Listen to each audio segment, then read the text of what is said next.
One touch. Sansui.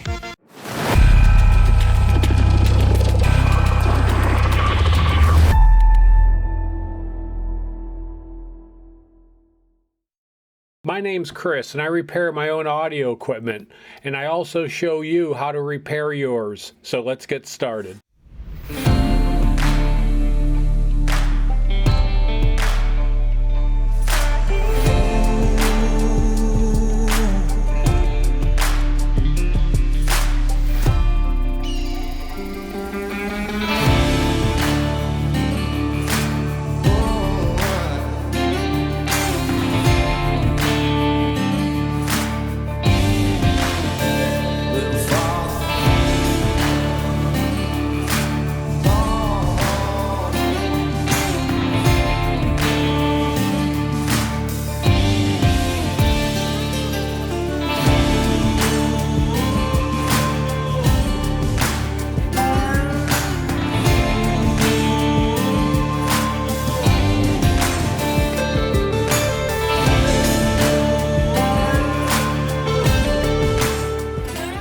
Ahead, I'm going to show you the repair and restoration of the Sansui AU9900, including tips on how you can fix your particular piece of vintage audio equipment. By walking through the schematic and showing you in detail how I narrow down a problem to be able to repair vintage audio equipment. Add to that, telling you about Sansui's company history, along with using artificial intelligence to help me repair vintage audio equipment. So I asked ChatGPT, okay, I'm almost sorry I asked. Let's get to the summary. And you can't forget about the bench testing. Pretty amazing, 50 years old. If you haven't already, please subscribe. Alright, you guys know me. I'm going to take a look at the unit first, but I kind of jumped the gun here, and I took the knobs off before I got any pictures. I was looking at that dirty faceplate, and I was thinking, I got to get that off of there. Really, the faceplate, I think, looks pretty good under the dirt, but I just started taking the knobs off, and before you know it, I had the faceplate off. Take the covers off, look in the top of it, make sure you don't see anything obvious. Take a look at the bottom, make sure you don't see anything obvious, and I didn't. So I continued on. Once I cleaned up the faceplate, I went ahead and reinstalled it. Now I'm going to do what I always tell you guys to do, is go through the unit and see what works and what doesn't. I gave it a visual. I didn't see anything with that. And as I indicated, that dirt all over the faceplate bugged me, so I cleaned that up. And then I went ahead and did some bench testing, just see what works, what doesn't. What I found out were the controls were very scratchy. Any of you guys who own pieces of vintage audio equipment, you know what that's about. Sound would come and go. I'd play with the balance control, the volume, the bass, the treble, and you'd get the scratchiness, or one channel would go in or out, which is this normal stuff that you're going to run into in this old equipment.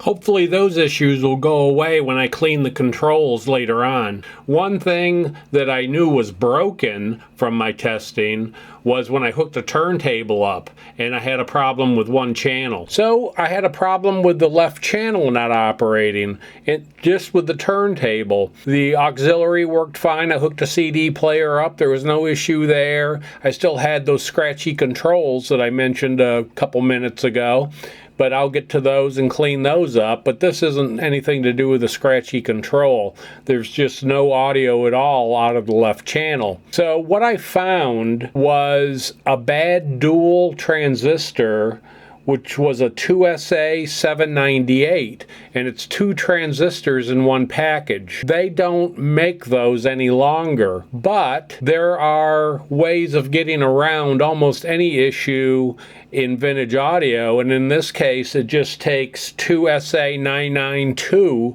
transistors, and you can make your own dual transistor out of that, and that's what I went ahead and did. So in this unit, it is so easy to get to that equalizer block slash phono board. As you guys may have seen in my last video with the Marantz 2500, oh lordy, the phono card was the last place you wanted to go in the Marantz 2500. But in this one, it sits right at the top, two cables, couple screws, It is just super simple. So I went ahead and worked on that. Now, sometimes I'll know I've got a problem and I'll continue on for one reason or another. In the Marantz's case, because I knew it was going to be a pain in the butt to fix. In this one's case, it couldn't be any easier as far as the access to the card that I need to work on. So I went ahead, I troubleshot it, I fixed it, and I put it back in.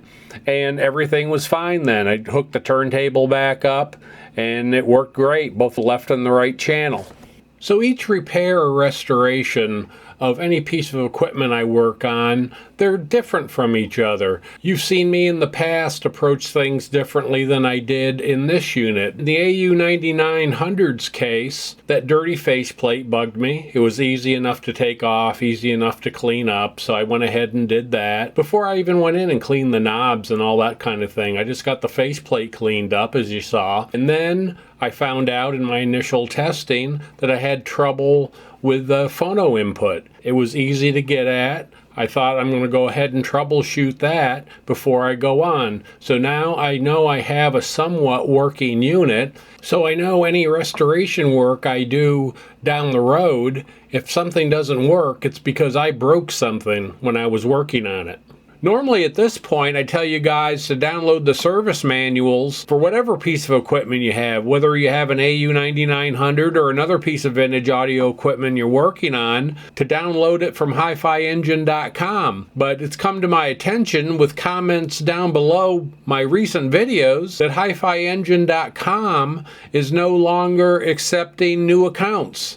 I did not realize that. I'm still able to log in. I've had an account for over 10 years there. I've had no issues, and it appears that people who have active accounts can still go on and download the manuals, but anybody who's new can't. I don't know if that's 100% true. I don't know if it's going to stay that way forever. I don't know. But that's a shame because it's such a great resource for vintage audio service manuals, owner's manuals, brochures, all types of information about vintage audio equipment. If anyone out there's got any information about another site where you can download manuals for vintage audio equipment, please put it down below in the comments. There's a lot of restoration work to do before I can get this AU9900 up on the test bench and show you what a 50-year-old integrated amplifier can do. It's pretty amazing. But first, I want to share with you a little bit about the Sansui Corporation and their history. Sansui Electric Company was founded in Tokyo, Japan in 1947 by Mr. Kikuchi. Initially, they had 10 employees and they produced power transformers, input and output transformers, and also choke coils. By 1952, Sansui had grown to 52 employees,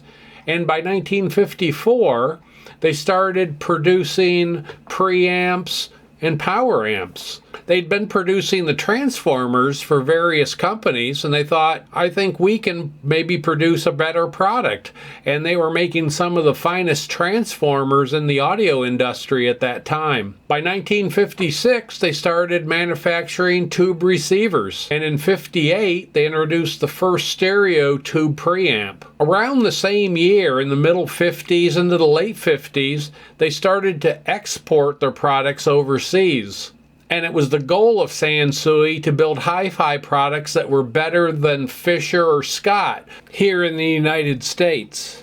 By 1963, Sansui had produced a number of different tube amplifiers and receivers. But in '63, what they did here in the United States is they introduced the 500 and the 1000 tube receiver, which were followed up shortly thereafter in 1964 by the 500A and the 1000A receiver. I have a 1000A receiver in my collection, and it's an amazing piece of equipment from the early middle 60s. So Sansui had a lot to contend with in the United States. You had Fisher, who were making amazing products in New York City. You had H.H. Scott in Massachusetts also making the highest quality products. And you can't forget about Dynaco in Philadelphia. They were making amazing products at a reasonable price, and even Kenwood was here. And you've got Macintosh. How can you forget about them?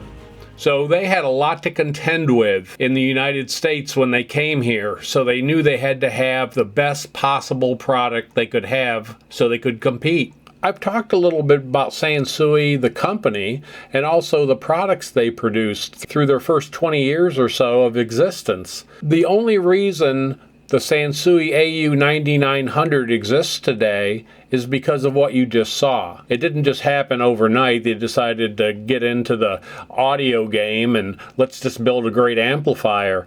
It took decades of dedication to produce an amazing piece of equipment like they did in 1975, this AU9900. Sansui means mountain and water, and it goes back to China several hundred years ago, and it has to do with black ink drawings of nature, trees, mountains, rivers, that type of thing. People wonder if Sansui, the company, this is how they came up with the black front panel and the white lettering. The Sansui paintings were done in different shades of dark ink on a lighter paper or on silk. So did that have some bearing for the design on the Sansui AU9900 and other Sansui products? Maybe, maybe not. I don't know.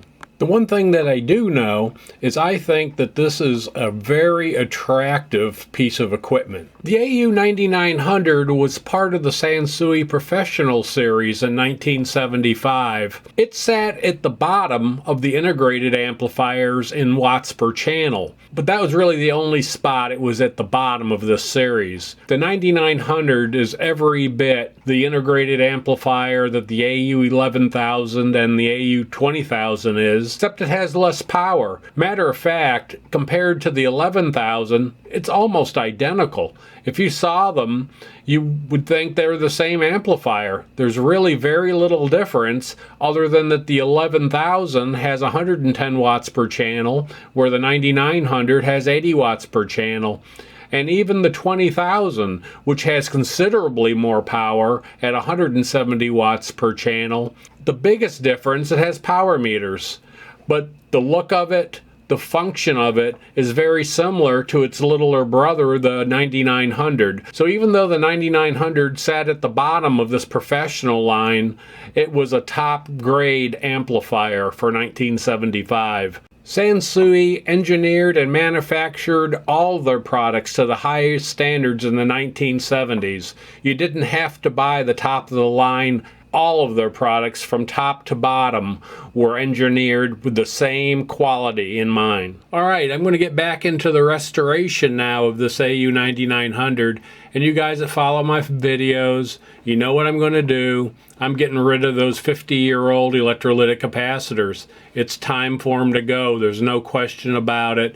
It's going to make this unit sound its best, and even more important for me, it makes it reliable. So when you hit that power switch, you're not thinking it may be the last time. Because if you've got 50-year-old electrolytics in your piece of audio equipment or any piece of electronics, every time you hit that power button in your piece of equipment with one hand, you should have your rabbit's foot in the other, because eventually you're going to have a failure of your electrolytic capacitors. It's not a matter of if you're going to have a failure, it's when. I do enough of these restorations to where I have almost all of the parts I need in stock. Sometimes people ask me, can I have your build list? What parts did you use? And I don't have one. I just start the restoration. As far as what brands you should use for your replacement capacitors, just use a quality name. I've used them all. I can't tell the difference in the sound quality. Other people can write an entire encyclopedia about the sound that they heard with a particular capacitor. I can't. Just use some quality capacitor and know it's going to be a lot better than that 50-year-old one that you're replacing in your piece of vintage audio equipment. Earlier, I had removed both the top and the bottom cover of the AU9900, as I always do, to take a look to see if I would see anything that would prevent me from powering it up. And as you guys have seen already in the video, I didn't. I powered it up, had a couple issues, and got those behind me. And now I'm ready to start the rest of the restoration. I am so impressed with the way this AU9900's laid out. I hope you can see in the video here how much room there is in this unit and how neatly it's laid out. You don't have to be an expert in electronics to see some thought was put into the layout of this unit. The way this unit is laid out will make it so much easier to restore, or if you ever had to repair this unit. Some units from this era are not done as well as this one is. This is one of the finest examples from the late 1970s of how it should be done. This is not a monster receiver from this era with 200 or 300 watts per channel and having to cram a ton of stuff into a chassis, but the mechanical engineers at Sansui did a wonderful job laying this unit out. Laying out a unit like this with any type of electronics took a lot of thought and a lot of care and thinking about the person who was going to have to repair it down the road. And in addition, this would allow the assembly line to be much more efficient when they were manufacturing these units in Japan. I'm going to show you the entire restoration of the Sansui AU9900, but first, I want to share with you a few of the features of the AU9900. The first thing you'll notice on the AU9900 is that the RCA inputs are on the side of the unit, not at the back like it is on most pieces of vintage audio equipment. And it's full featured. It supports 2 turntables, has 2 auxiliary ports, tuner port, supports 2 tape decks. It also has adjustments for the phono cartridge. Any turntable hooked into phono 1, you can adjust the load resistance between 30,000 ohms, 50,000 ohms, or 100,000 ohms. It also has a sensitivity switch. You can use the sensitivity switch to adjust your turntable to better match the rest of the components in your system. Seeing that they added an adjustment for the resistance of phono 1, I found it a little bit unusual. They didn't include some sort of an adjustment for the capacitance. That way you'd have more flexibility. You could change the resistance and capacitance, but they didn't do that in this case. So these are all on the right side of the unit. On the other side, on the left-hand side, this is where you hook your speakers up. In addition, there are RCA jacks that you can hook up a separate preamplifier or a power amplifier to this unit. Most integrated amplifiers of the day supported 2 speaker systems, just like this AU9900. The same with being able to split the amp if you want to, run the preamp section with a different power amp, run the power amp with a different preamp if you want to do that. So it's pretty standard for the day. The back of the AU9900 is different than any piece of vintage audio equipment that I have. The only thing at the back are 3 AC receptacles and a power cord. There's not even a fuse. Normally there'd be a fuse in the back, and normally you'd have all those RCA connectors that I showed you, and you'd have the speaker connectors, everything that a normal integrated amplifier would have. You'd be looking at it right now, and you don't see any of that. If there wasn't a tag on the back that said AU9900 integrated amplifier, I doubt most people would have a clue what this is, and guessing that it was a piece of vintage audio equipment probably wouldn't be very high on the list. So I just mentioned there's no line fuse at the back of the 9900. Where's that at? So let me show you where that is. You have to remove the top cover, and it's near the back right hand corner. And while I'm talking about the line fuse, notice there's a voltage selector switch. Anything from 100 volts to 240 volts is an easy changeover in this unit. In some units, it's not so easy to change the voltage in your piece of vintage audio equipment if you need to for some reason. But in this piece of equipment, you could run it anywhere in the world. practically, and it would be fine. All it is change a switch setting and you'd be ready to go. Now let's look at the front of the Sansui AU9900. I like the way this looks. Like that black faceplate, the white lettering, the aluminum knobs mixed in with some black along the bottom. I just think it's laid out very nicely, and it's a very attractive piece of equipment. And along with that, all the controls have a very solid feel. Now I'm going to talk about some of the functional features. We already went over that it can support 2 turntables and 2 tape decks and 2 sets of speakers. Didn't talk about the tone controls at all. I'm going to talk a little bit about them. There's a bunch of different adjustments, more than what you typically would see in an integrated amplifier.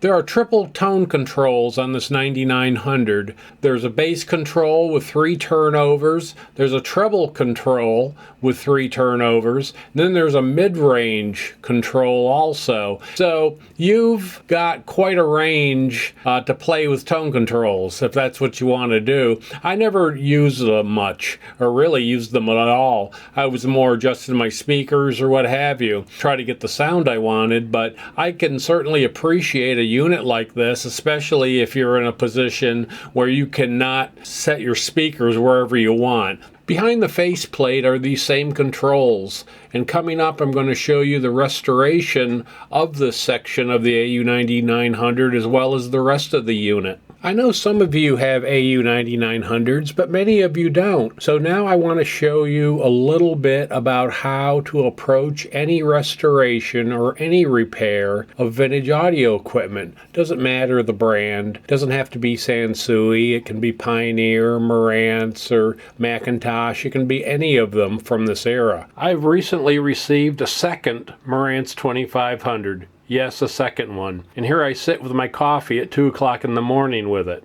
The previous owner of this 2500 had been told it'd be 12 to 15 months before it could be looked at, and that's why he sold it, because it was broke and he just didn't want to wait that long. And that's the situation that many of you are in. There's not a technician to work on it, or there's nobody you would trust with it anyway, because if you're having your piece of vintage audio equipment repaired, you probably care about it, and that's a big problem in today's world. So this is why I try to put some information in my videos that may help you keep your own vintage audio equipment running. Whether you're looking to repair or to restore your piece of vintage audio equipment, before you start, you must have the service manual. If you don't have the service manual, don't start until you get it. Some of the service manuals that you'll find available for download on the internet are not very good quality, like this one is that I found, because it's a lot easier looking at something like this, nice and clear, than it is something like this, which makes it much more difficult to read.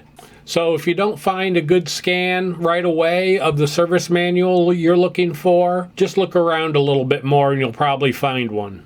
Now you're probably thinking, what do I do now? I've got a piece of vintage audio equipment that I need to fix or I'd like to restore. I've got the service manual, but where do I start? I get it. You remove the covers on these pieces of equipment and you look inside them and you just don't think there's any way to ever figure out what's going on. But you can figure it out if you take it a step at a time. Probably the most important step is the first step. It doesn't matter if you have a piece of equipment that you need to repair or one that you're going to restore. Understand before you start what works and what doesn't. Make sure you test out that piece of equipment in every possible way. Test every input, use every control, push every button, and know where you're at before you start your repair or restoration. You want to do this with a repair because you want to narrow down that problem. When you look in your piece of equipment, you don't know where to start. If you can narrow down where the problem is, you can eliminate a lot of that unit, and then you've got a good chance of fixing your problem. If it's a restoration, there are times where you're going to make a mistake. You're going to put one of your replacement parts in wrong. You're going to forget to solder a pin. You're going to bust a wire while you're inside the unit. A lot of things can happen, and if you know before you started what was working and what wasn't, it'll make it much easier trying to find the issue. I'll be talking about the AU9900, but keep in mind it doesn't matter the make, the model of vintage equipment that you have, whether it's a receiver, an amplifier, a preamplifier, a tuner, whatever it is, there's going to be a service manual, and it's going to be very similar to what this AU9900's is. So in the AU9900's service manual is a block diagram, and this gives you a layout of all the different boards and their assembly numbers. The block diagram's a good spot to start to understand what's inside the unit. You get to see what's outside the unit every day when you look at it, but this block diagram gives you a layout of what's inside the unit. The block diagram also shows the signal flow of the AU9900. It shows you at the left where the signal comes in and at the right where the signal comes out, and shows you all the different assemblies of where that signal has to go through to get from your RCA inputs to your speaker outputs. I was talking about the tone controls a few minutes ago in this AU9900, so let's see where those are located on this block diagram. 4 board assemblies make up the tone controls in the AU9900. They're the F2575 mid-range circuit board, the F2576 bass and treble circuit board, the F2577, the turnover selector board for the treble, and the F2578, the turnover selector board for the bass. What this shows you is those 4 assemblies in the AU9900 are associated with 9 controls on the face of the AU9900. It's important to understand how your piece of vintage audio equipment is put together, whether you have a 9900 or not. Once you understand how your unit is assembled, it'll make it much easier to work on it, whether you're repairing it or restoring it. This is 8 of the 9 controls that I've just talked about when I was doing the restoration, and I had them out of the chassis. The only one missing is the mid-range circuit board, and that's a little separate circuit board in itself. But you can see the larger board is the bass and treble circuit board, the F2576, and you can see the push button switches. There's 6 of them. 3 of them are for the treble and 3 are for the bass, and that's the F2577 and the F2578 that I just talked about. And they connect to the bass and treble circuit board via a cable. This is the F2576 bass and treble circuit board as I was restoring it on the test bench. And you can see a gap in between the other 2 controls that are pointed toward my shirt. That's where the mid-range circuit board sits, the F2575. Without having that mid-range control in there, this 9900 just wouldn't look right. In summary, so I'm just going to go over the circuit boards real quick and their functions. The F2575 is used with the mid-range tone control. The F2576 is used with the bass and treble controls. The F2577 is used for the 3 possible treble turnover frequencies, and the F2578 is used for the 3 possible bass turnover frequencies. I hope this simplified for some of you guys how your units are laid out, because once again, I understand when you take the covers off and you look, you have no idea where to start. But if you've got that service manual, it will really help you to put together in your mind where these assemblies are and what they do. There's a lot more to show you with this Sansui AU9900 repair and restoration, including pushing this 9900 to its limits and beyond on the test bench. But first, a word from our sponsor. Lover, but I'm no engineer. Right, Stanley? The last time I went shopping for stereo, I was so busy checking out the specifications that I didn't have time to listen to the music. So today, I brought Stanley along. He's an audiophile. Right, Stanley? He checked out the specs while I concentrated on the music. And we both agreed on Sansui. Beautiful engineering, beautiful music. Sansui. There's even music in the name. Right, Stanley? Stanley? Let's look at a few more of the assemblies in the AU9900.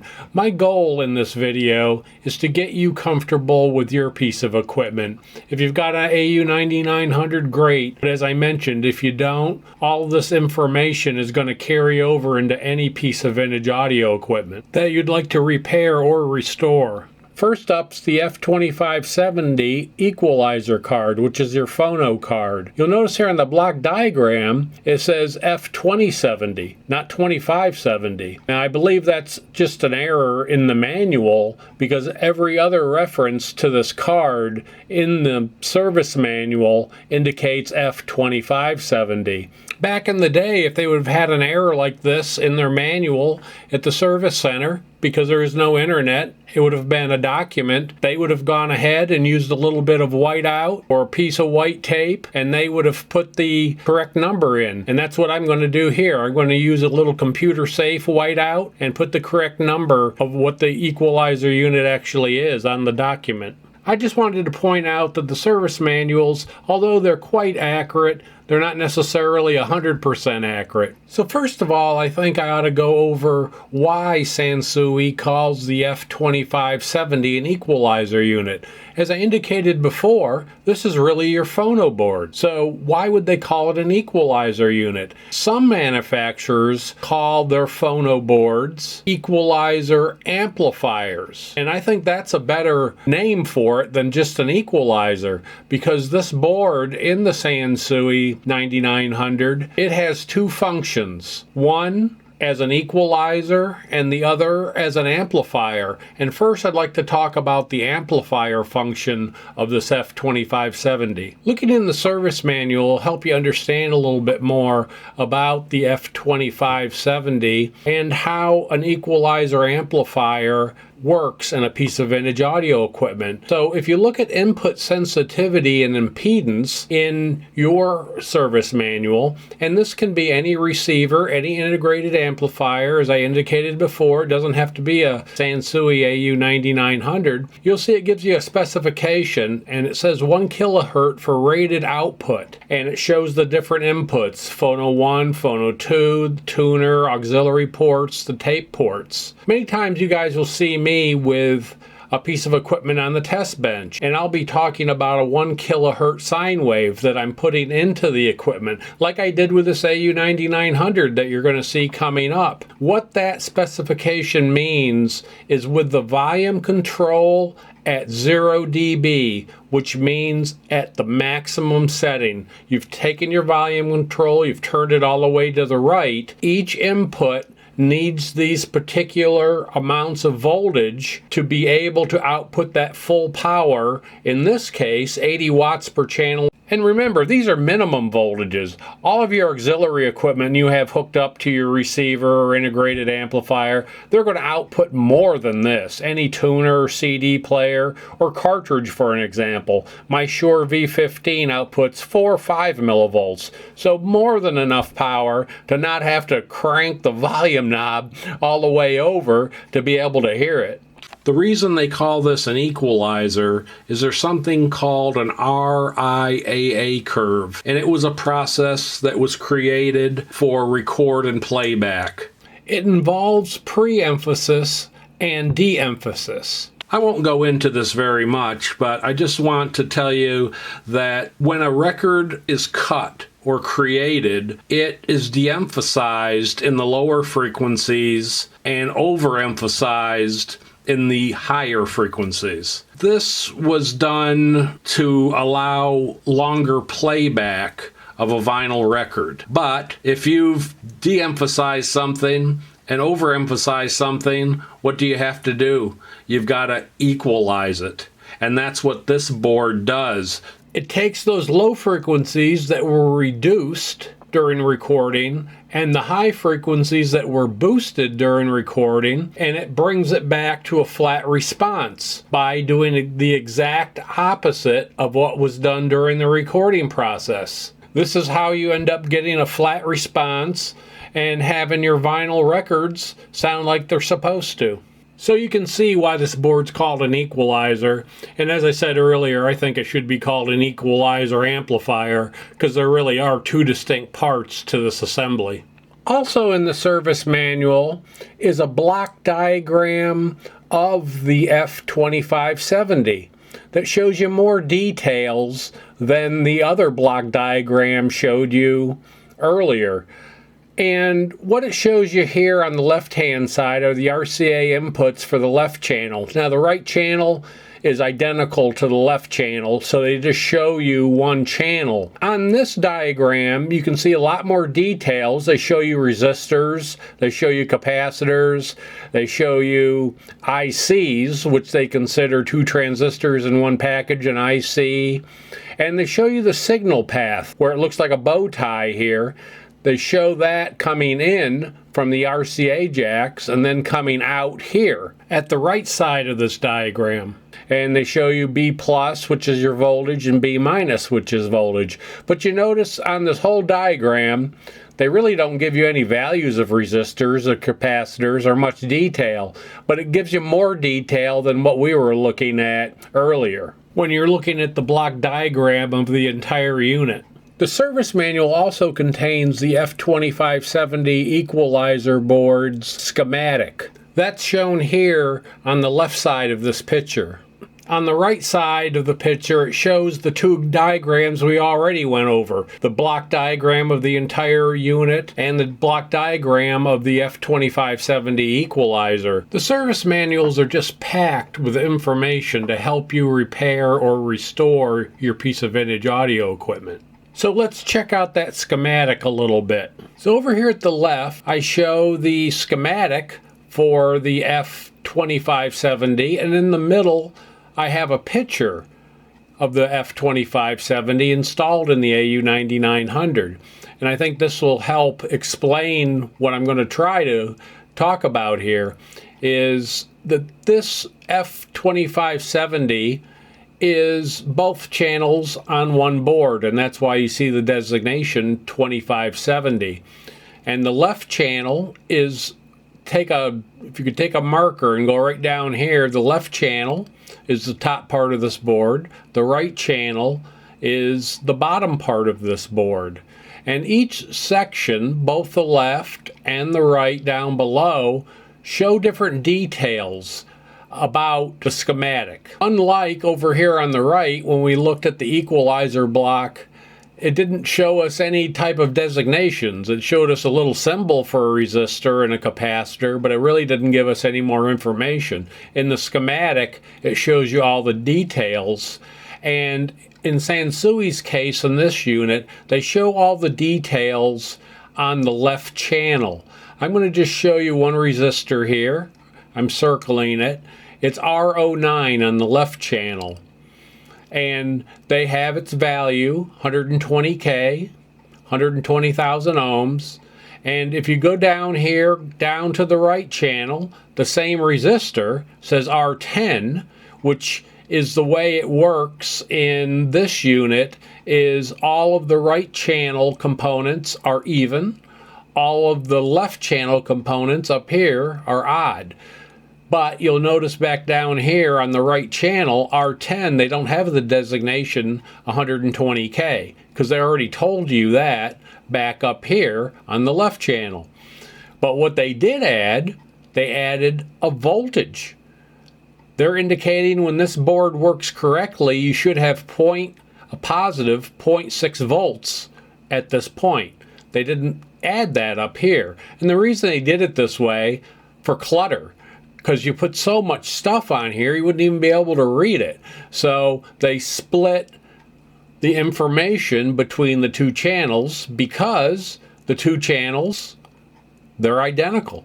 They're exactly identical. They split right down the middle here, and they certainly look the same, don't they? You can even see that transistor I changed out earlier. So up on the left channel, it shows you what voltages you should have here. Plus 32, minus 33. You go down to the right channel at the bottom here, and they don't show anything.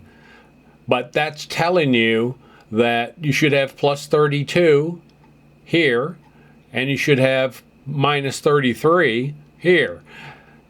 Pin numbers are the same, pin 1, pin 2, but on the output side, which we saw over here on the right, they designated that's the output.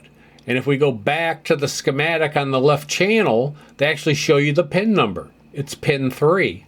So they're saying the left phono comes out of this amplifier, equalizer, out of pin 3. You come down here to the right channel, it comes out pin 6. And down here on the right channel, I showed you that 0.6 volts, but they also give you other voltage points. You should have 0 here. You should have positive 0.6 here, etc. So they're telling you what you should have at different points for this board to operate. As I've indicated in some other videos, and maybe even in this one, there's not too many people that understand how this really works. There's a few experienced people out there that do, but most don't. And so Sansui, back in the day, they didn't know what level of technician was going to be working on this. Most people weren't going to understand how it operated. And so what they did was to give you all this information. Because this was long before the internet, so there was no downloading documents or getting online help for any of this equipment back in 1975. If you remember earlier, I had a problem with the left channel on this card, and I said after some troubleshooting, I found a transistor and I fixed it. So let me show you how I approached the problem I had, and this will carry over to any problem that you may have with one channel or another, like I did. I had my right channel working on the phono section. My left channel didn't work. But this could be a problem with your preamp. It could be a problem with your power amp. You approach the problem the exact same way, and I'm going to show you how you do that. If your equipment is in need of repair or restoration, you're going to need some basic tools. Variety of screwdrivers. You need a small set of needle nose pliers. You need a small wire cutter, something that's appropriate for the size of the wires that are in these units. Just some basic hand tools.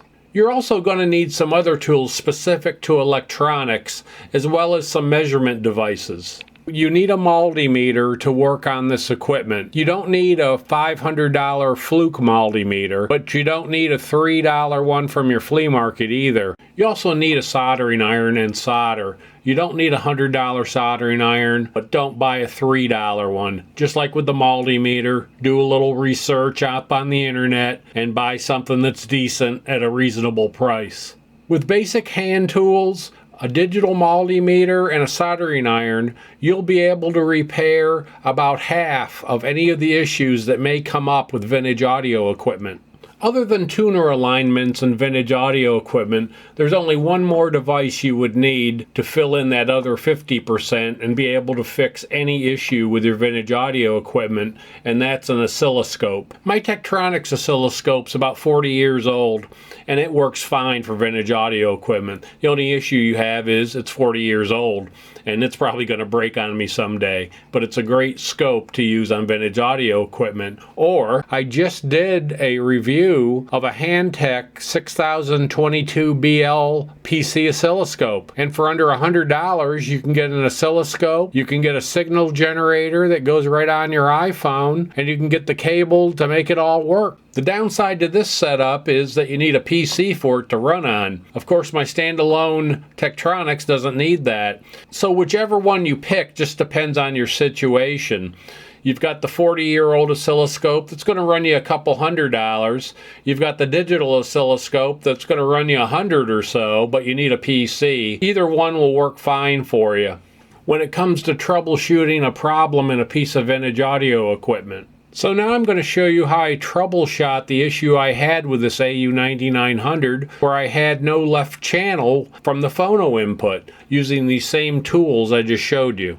The left channel was totally dead, absolutely no audio. The right channel sounded great. I know I mentioned this before, and you probably get sick of hearing it. You must have the service manual for your piece of equipment before you take the cover off, before you try to attempt to fix it. So I've got my service manual, and I'll go to the table of contents and look for that F2570 equalizer amplifier board. Now I'll go to the page that has the F2570 equalizer board schematic diagram. If you've got one channel operating properly, you've got a big advantage when it comes to repairing the broken channel in a piece of vintage audio equipment. And again, it doesn't matter if it's this piece of equipment or a different piece of equipment. I talk about experience working on this equipment, but who's got more experience than that other channel? Nobody knows this equipment as well as that other channel does. So that's a big advantage. You can take a look on the good channel and see what you've got, whether it's a voltage, whether it's a signal, whatever it happens to be. You're able to check the good channel and compare it to the bad one. So that's a big help when you're looking for a problem and you may not be very experienced. Or if you are experienced, it's a big help. But before I get carried away tracing out signals, the first thing you always want to do when you've got an issue is check the voltage. All you need is that digital multimeter and make sure you've got voltage to the board. In this board's case, almost certainly the voltage is okay because the right channel's working properly. The voltage that comes from the regulated power supply for this card is used by both the left and the right channel. They're not separate voltages that are coming from the power supply. So most likely that's okay, but you want to check it just to be sure. With the voltages being fine, now it's time to move on to some more troubleshooting techniques to try to figure out what's going on. And this is where having a signal generator and an oscilloscope is so helpful. Could you fix this problem with just your multimeter? It's going to be difficult because at this point it's so much easier to feed a signal into the phono inputs and take a look at it at the outputs. It's not totally hopeless if you just have a multimeter, because you can go in there and see if you've got a bad transistor. You can still measure resistance between the base, emitter, and collectors on these transistors and get an idea if the transistors are bad. You can look for a shorted capacitor. So it's not totally hopeless. It's just easier with a signal generator and an oscilloscope to find an issue with one of the two channels. Now I'm going to hook up my signal generator to the phono RCA inputs on the side of the AU9900 and follow the signal through the phono section and see where my issue is. I can also compare, as I mentioned earlier, the good channel at different points to see where the signal's good and where I'm losing it. So on the schematic to the left are the RCA inputs, over to the right's the output. And you can either use phono 1 or phono 2, it really doesn't matter, because out of pin 3 we should see the amplified signal through this card. I keep talking about pin numbers, but I think I ought to show you where those are on the card and on the connectors that come into this card. There's 4 different pins that we're concerned with: pin 1, pin 2, pin 3, and pin 8. So pin 1 is the positive 32 volts from the power supply. Pin 2 is the negative 33 volts from the power supply. Pin 3 is the phono output, and pin 8 is the phono input. Now we know pin 1 was good. We know we have our voltages on both pin 1 and pin 2. So the two important ones are really pin 3, which is the phono out, and pin 8, which is the phono in. Pin 3, the phono output, goes directly to the preamp after this card has amplified that low-level signal from your cartridge. And pin 8 is the input that comes directly from your RCA jacks, and that is a very low-level signal that's created by your cartridge in your turntable. Keep in mind in these graphics I'm just showing you one channel, the left channel, the one I'm having a problem with. The right channel, we'll be using him too to compare signals, and his input comes in pin 11 from the RCA jacks, and his output goes out pin 6 to the preamp. So how low is low? Most modern moving magnet cartridges put out 3 or 4, maybe 5 millivolts. So it's pretty darn low, much lower than the preamp can use to get your volume up to any usable level anyway. So that's why we have in this unit this F2510 equalizer amplifier, and every unit, doesn't have to be this one as I mentioned before, it can be any vintage unit that has a phono stage in it, operates similar to this. And you may be thinking, well, how much does it amplify it? How does that work? Well, I did a little bit of research because you guys know I'm a hobbyist, not a professional, so I don't really know what I'm doing, but I've gotten pretty good at doing searches on the internet. And phono stages generally for a moving magnet cartridge, which this unit supports, and most of you guys out there have those. Some of you have moving coils. The general consensus is it's about 40 dB of gain. And once again, you're probably thinking, what does 40 dB mean? What is the voltage gain from 40 dB? What is the power gain from 40 dB? Some people know it, but a lot of people don't. So 40 dB gain is about 100 times the voltage gain. If you've got a 3 millivolt output cartridge and this F2570 is amplifying that times 100, so it's 300 millivolts. And remember, this unit has a sensitivity switch on it too, that you can change from 2, 4, and 8. And that's going to make a difference what the sensitivity switch you have on here of how much gain you get out of this phono stage. With 300 millivolts coming out of the phono amplifier, that's more than enough voltage for the preamp. So I think I can reach the sensitivity switch for the phono, and I'm on 2 millivolts right now, the 2 millivolt sensitivity.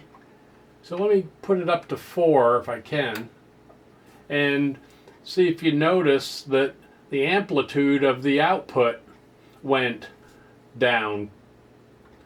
And if I go to 8, even more. So you're able to use that sensitivity switch to match up the output voltage of your cartridge to the AU9900. And that way you can have your volume close between components. A lot of you guys out there, maybe you've got a turntable that you have to turn the volume control up further to get the same output than you would from, let's say, your tape deck or your CD player. Or maybe you got the opposite problem. But in this unit, you'd be able to fine tune it to where the volume control would be able to be uniform no matter what component you're listening to. One thing I've learned over the years, the less you have to put your hands in a unit, the better. Better for you, and more so, better for the equipment. So you may notice the scope probes are hanging down the front of the AU9900. And the reason they're doing that is I've taken a piece of 20 gauge wire, left the insulation on, stripped both ends, and then I've pushed that wire down into the connectors so I can look at the signals. And I've taken that wire just long enough to hang over the front, hook the probes to it, so I don't have to worry about a probe coming loose inside the unit somehow. Maybe I bump it, maybe it just comes loose. It happens, shorting something out and causing more issues. Now you can compare your good channel with your bad channel. As I mentioned, the best thing to do, get a signal generator, input a 1000 hertz sine wave, and just take a look at it through whatever circuit you're trying to troubleshoot. If you've got one channel that's got an issue, normally it'll be readily apparent there's something wrong. Like the image on the scope here, channel 1 was hooked to the left channel, channel 2's hooked to the right channel. Well, the right channel looks like a normal sine wave. The left channel, not so much. And as I said before, I'm troubleshooting an issue with the phono section of this amplifier. But this works for a preamplifier, an amplifier, a receiver, any piece of equipment where you have one channel working and the other one not. At some point, you have to get down onto this card to troubleshoot the issue you have. It was nice that we had connectors here, that we could see the signals coming in and going out, and we determined that there's something wrong with the left channel. You have the sine wave coming in, and the sine wave going out looks not correct. So, but where is the problem? And that's where you use the schematic to find different points to check the signal. And remember, if you're looking at something, you're not sure if that's right, you can look down here on the good channel. These are identical channels, so you've always got the good channel to compare a signal to. The issue in here is when you're in here with a scope probe, a meter probe, you can short things out easily. and you've got to be very careful.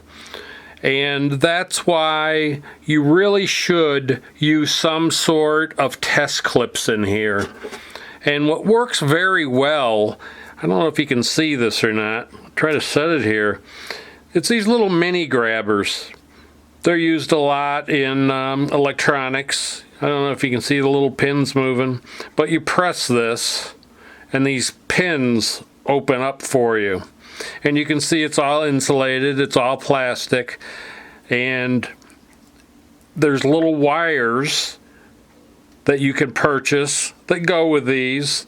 There's a little pin here on the end, and you can just go ahead, put the wire in, and then you've got this piece of wire. If you can see that, I don't know. You've got the connector, you've got the little test lead, and you've got the wire here, and then you can bring the wire outside the chassis, and it's all insulated. You have no worries. And these little grabbers can get onto most pins. Like if we look here, we want to look at R45. There's a resistor right here. See if I can see it to get on it. Yeah, I'm on it. And now that's a lot safer than going down in here with a scope probe, a meter, whatever it is you're using for test equipment, because you've got a lot better chance of shorting something out in here, especially when you're new doing this, and even if you're not new. And another thing you should always do is have the power off while you're hooking these up, and that gets rid of any risk whatsoever. So now you're able to safely trace out the signal from the input to the output and see where the issue is. If you're comparing the two channels with each other and you find that there's a difference in the signal, you've got to be able to repair it. You've got to be able to say, okay, I see a difference.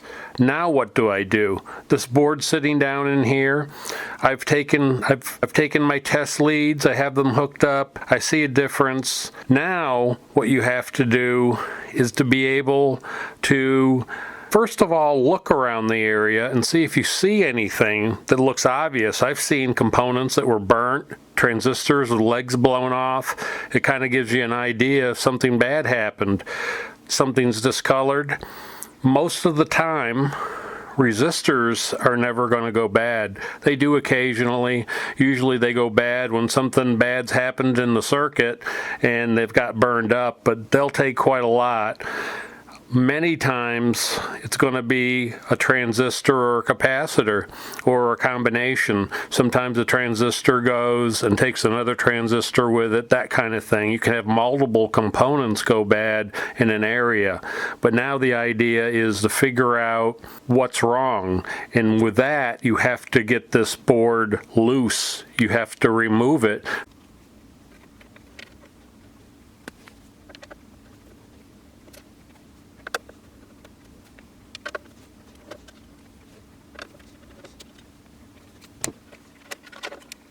So with the board loose, if you want to continue doing some troubleshooting, you've got to be able to get those connectors back on.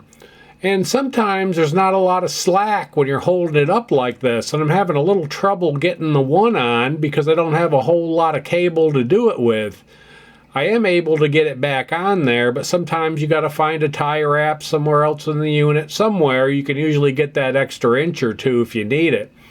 But now you've got it hooked up, and it will work just like if it were screwed down into the frame. The issue is you've got to be very careful now. It is loose. You've got to make sure that that board does not short up against the frame, because that entire frame is metal, it's ground, and most likely something really bad's going to happen if that artwork side of the board touches that frame. But now I can pull it up, I can get down under there and take my scope probe or take my meter and do more troubleshooting. And certainly I can see the under part of the board to make sure there's not some issues with the artwork, and there are sometimes. You'll find cracked artwork or questionable solder joints. So I'm able to take a look under there and still have it powered up. But as I indicated, you've got to be extremely careful when you have it powered up and you have an assembly loose like this, because it's easily shorted out. I've found that a piece of cardboard works well in most situations because it's flexible enough to bend around a little bit to get where you need it, but it's also steady enough that it doesn't collapse like a piece of paper would or some other material. Now, sometimes I'll use a piece of paper just to protect from scratching something. These assemblies have a lot of sharp points on them, and it's easy to scrape your paint on the inside of your chassis, and why do that if you don't have to? So I'll put a piece of paper under an assembly sometime just for that reason. After troubleshooting, you think you may have a bad transistor. How do you go about testing that with your multimeter? Up here on YouTube, I found a great video about how to test silicon transistors by Marcus Fuller. And in under 3 minutes, he explains how you can test a transistor and tell if it's a PNP or NPN. Hi, I'd like to show you how to test a transistor and also to identify whether it's an NPN or PNP using just a simple multimeter with a diode checker on it. Most multimeters now have a diode checker on it, even the cheap multimeters. So we're going to switch the multimeter to diode check, and that's just a little bit of blue tack, and here's a transistor for us to test. So with your leads, just check between the contacts of the transistor, nothing between any of them, swap them over, try them all again, nothing at all, no readings whatsoever, so therefore that transistor is dead. So now I'll get a new transistor and do the same thing. Check between those two. Aha, now we have a reading. So if I move that one over, we have a reading there as well. So we have 2 negatives there and there, and 1 positive, which is here. So that makes this an NPN transistor. And it also makes this single leg here the base.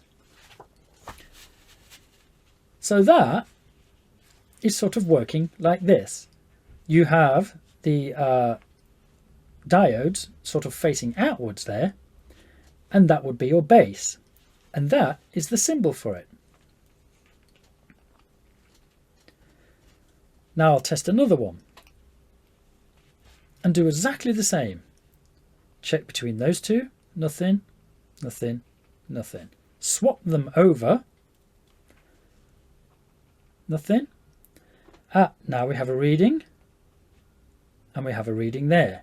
So the positive is reading on those 2 legs, and the negative is reading on just this one here.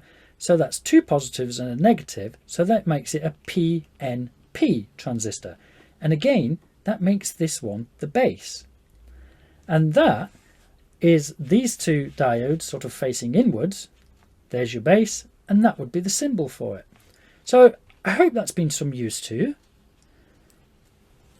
And if you like this video, please give us a thumbs up because it helps in the searches. And I'll do another video very shortly. Thank you very much for watching. All the best. The only thing I can add to this video is there are times also when you can have a bad transistor that has shorted leads, not just open leads like he showed in the beginning. You can have a transistor where one of the leads are shorted to another, and that would also indicate a bad transistor. So another way to test transistors is with a device that's made to just test transistors. That's all it does. And I've had this Atlas DCA Pro for a few years, I don't know, 5, 6, 7. And I work on enough stuff that it justifies a purchase like this. Nowadays, they're a couple $100. When I bought this, it wasn't, I don't think it was $100 and a quarter, $150, but that's the way everything's been the last few years, right? Inflation. But I just wanted to show you how this worked compared to doing it with a meter. This device will test any transistor. I've never had one that it wouldn't test, and it's quite easy. You've got 3 leads that will go on the emitter base collector, and in this case it doesn't matter where you put them. You know, just pick the leads up, put the leads onto the transistor and turn it on. It takes a second, and up it comes, and it says it's a PNP silicon transistor with an HFE, which is the gain of it, of 157, and it tells you that the red lead is on the base, the green's on the emitter, and the blue's the collector. But it's very simple, very easy to test, easier than with a meter. And if the transistor tests bad, it'll give you an indication of what it found. What I use this for, that really works well for, that you can't use a multimeter for, is to gain match transistors. When you gain match a transistor, really you're gain matching two transistors.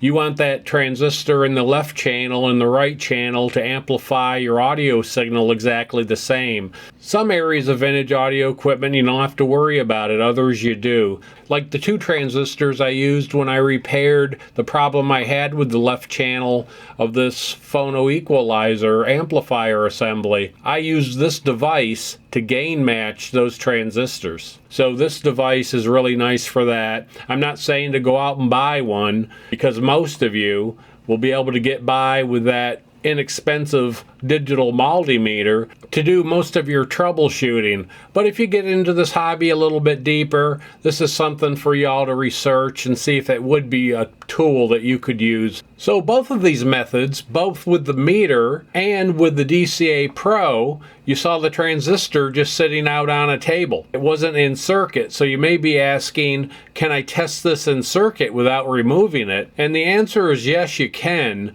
but keep in mind there's multiple conduction paths possible, and you may get some flaky results, and you may not be sure if it's bad or not. So when in doubt, remove the transistor and test it by itself. You guys know how I approach projects, so even though I had a problem with one channel on this board, I was going to change out the old electrolytic capacitors and any transistors that are known troublemakers or any diodes. So with this board out, I wasn't only going to fix the problem I had, I was going to change out not only the one 2SA798, that's that dual package transistor that was causing my issue, I'm going to change all four of them in both channels. And the reason for that is they have a little bit of a reputation of going bad after 50 years. Some of them do, some of them don't. I've had a few, not in this unit, I had just the one, but I've had 3 or 4 of them bad. And so that kind of tells you, you ought to go ahead and change those out, in my opinion. A lot of people, they don't do that. And that's up to them. It's their equipment. They can do whatever they want. I'm going to get in there. I'm going to change all 4 of those 2SA798s, along with putting in fresh electrolytic capacitors and changing out a couple of the small value electrolytic capacitors with film capacitors. So why use film capacitors instead of electrolytics in some areas? Years ago, when I first started going into this hobby, I read a lot of the forums, and the audiophiles, the experts, they all said that film capacitors were better. They were better for audio. Any small value electrolytic capacitor in the signal path will be better off if you change that out with a film capacitor. So I started doing it. Have I ever heard any difference? No, I haven't, but I still do it.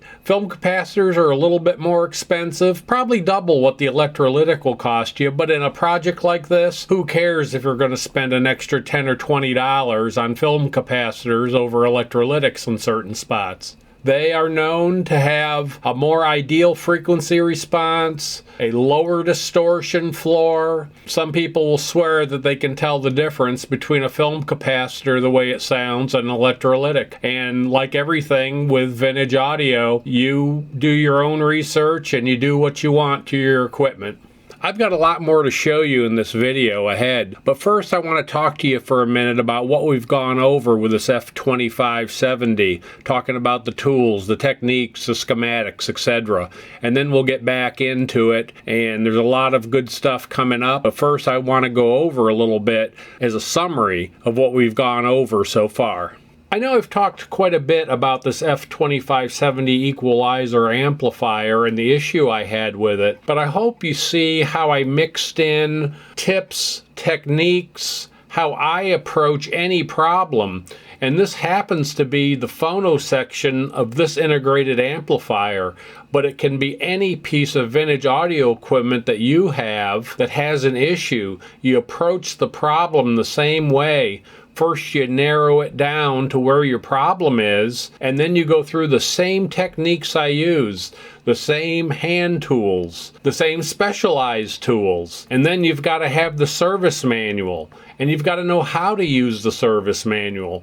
And it has all the information you need to repair your problem like it had to repair my problem. And it took a little time to go along there. I tried to put it in a flow that was interesting, I hope, the best I could, without dragging it on, without going too quick, trying to show you that this is something that possibly you can do yourself. You may not be able to. There's limits to everything that each individual can do, but I tried to show you and give you enough information to where you may be able to fix your own piece of equipment, because as you guys know, it's just hard to find anybody to do that. So to show you that it is possible, I guess, is what I'm trying to do in the most clear way I know how to put it into a video. While I'm talking about how to repair your own equipment, I think it's a great time to bring up my second Marantz 2500 that I'm working on. As I work on this video, working on the software, it's sitting right next to me here. Some of you may have seen my Marantz 2500 video that I did recently on my original 2500. This second one, I've had some unique issues with it that I didn't have with the other 2500, but the main reason for bringing up a Marantz 2500 and a Sansui AU9900 video is because I think these are issues that can help you down the road with your piece of equipment. Here's a few of those issues I had with my Marantz 2500. An open inrush current resistor, wiring errors on the amp assembly, incorrect Zener diodes in the power supply, a totally broken shaft on the oscilloscope level control, a partially broken shaft on the selector switch, a broken dial lamp housing, and a burned out stereo lamp. And this was just the beginning of my troubles. Do I have a bad transformer? Please don't have a bad transformer. In the video, I show you how I repaired each of those issues, so if you haven't seen it, click the link down in the description and make sure you check it out. And while you're at it, check out my first Marantz 2500 video if you haven't seen that. The link's down below in the description area also. Both of the 2500s had different problems, but they're issues that you could have with any piece of equipment. And these videos and what I did to repair those issues can help you keep your piece of vintage audio equipment operating.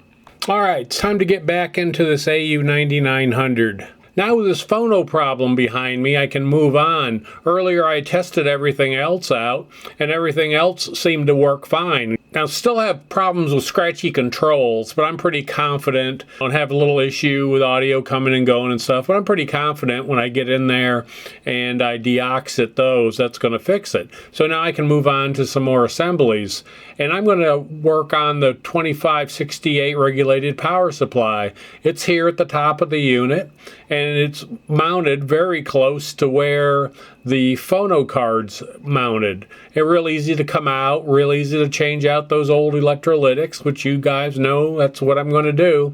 So I'm going to get in there and get those changed out in this power supply. I'm going to be using Nichikan PW series capacitors in the power supply, and that's what I normally use. But as I've mentioned to you guys before, just buy a quality capacitor, and it's going to be better than the 50-year-old one that you're going to be taking out of your piece of equipment. Once I got the replacement capacitors installed, I took a look at my work and made sure it looked good and made sure everything was fine before I went ahead and reinstalled it into the 9900. And in this case, like in a lot of cases, I'll go ahead and I'll give it a try. I powered the 9900 back up, It went through its startup sequence just fine and powered up, so I'm able to go on to the next step. So the regulated power supply has been rebuilt. Now it's time to take the bottom cover off.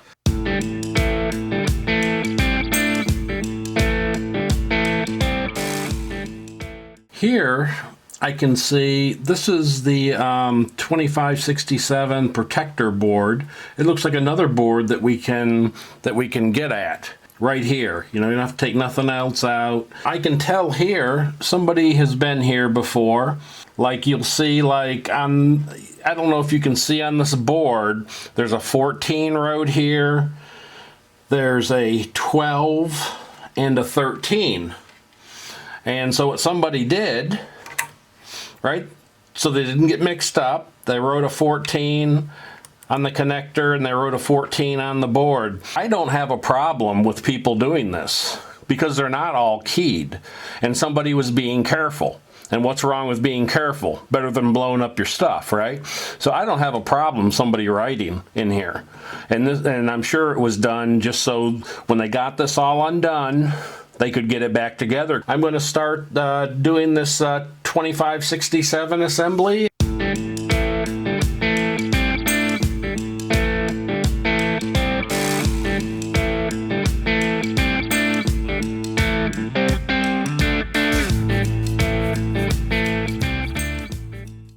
The 2567 protector assembly did come right out after removing those 8 screws.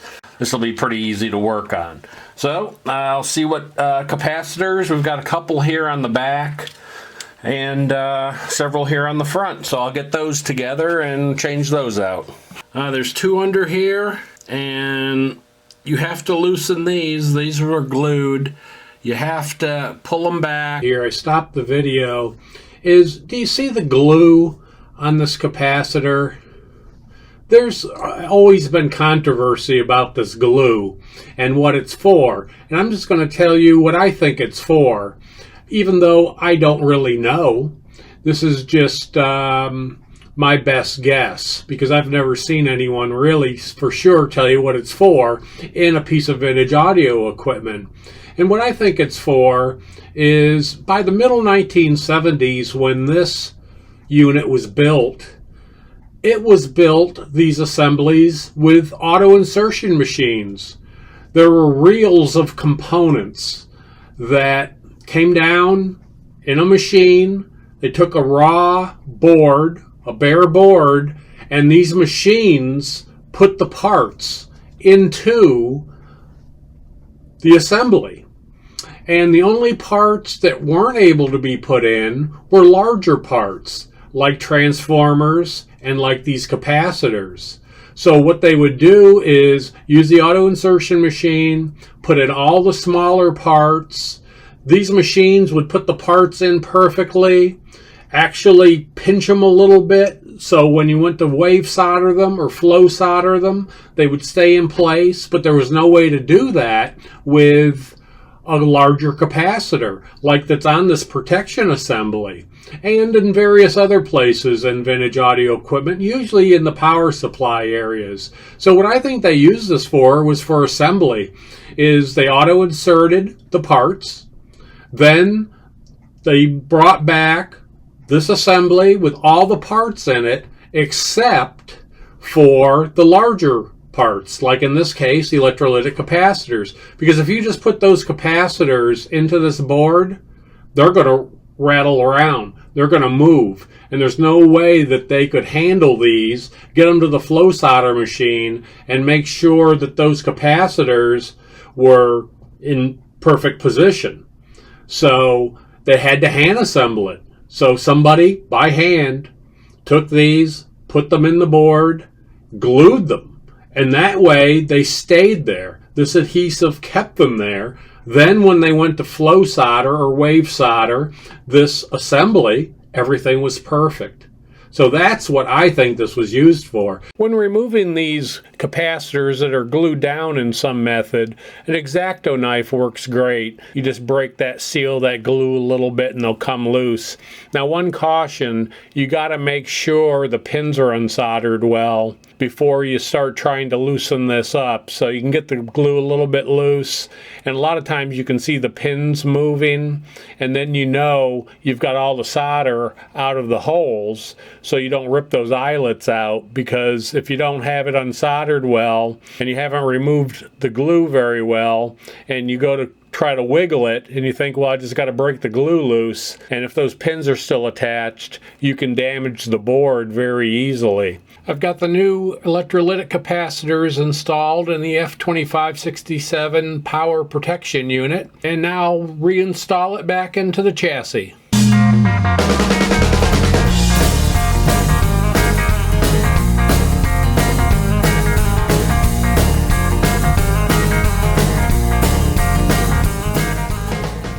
And as I always recommend, whenever you work on an assembly, if you can, if it's easy, like it is in this case, give the unit a try. Don't get too far ahead of yourself. If you got a problem, you know where it is. So I'm going to go ahead and power it up and make sure everything's still okay. Let's give it a shot here and see what happens. So here we go. Well, we got our protector light, which is normal. And I heard that distinctive click right here from the speaker relay that is on the 2567 protection module. With that assembly behind me, I'm going to stay in the bottom of the chassis and move over to the F2580 driver assembly. Just like with the protection board, someone's marked up the connectors and marked up the board so they know where they went when they took it apart. They put it back together, and as I said before, I don't mind that at all. And you don't really see much of the driver assembly here. It's really difficult to see it. All you see is some cables hanging down in there, and that's about it. I guess we got to go up to the top here for a minute and just see what we've got up there. I've got the AU9900 laying flat now. In the last part of the video, we had it up on its side. What we're trying to get at is apparently under this cover, the driver unit. So I'm going to go ahead and take the screws out of that cover. It looks like there's 2 screws, and see what we have. Alright, I've removed that cover, and it looks like up here we just have this one connector. Got the AU9900 back on its side after we took the cover off the top of the driver assembly to see what we had. We unhooked that one cable. We're going to go ahead and unhook these guys, and as I said, somebody previously marked them, so we're good to go here. After removing the connectors and a couple screws, this feels pretty darn loose. Is that going to be it? Well, what do you know? Well, whoever designed this, that's pretty darn easy, huh? I wish it was all that easy. We've got a couple, we've got some wire soldered on the back, but holy smokes, right? I've got this thing right out in my hand. So isn't that nice? Go ahead and replace the capacitors we need to do on here. In the driver assembly, again, I'm going to be using Nishikon components. You don't have to, just use something decent. In this assembly, there's some electrolytics, and there are also some bipolar capacitors. And bipolar, that's one term for them. You see the big BP on the ones I'm using, so that's why I'm saying bipolar, but they're also called non-polarized. Those capacitors you can put in either way. It doesn't matter.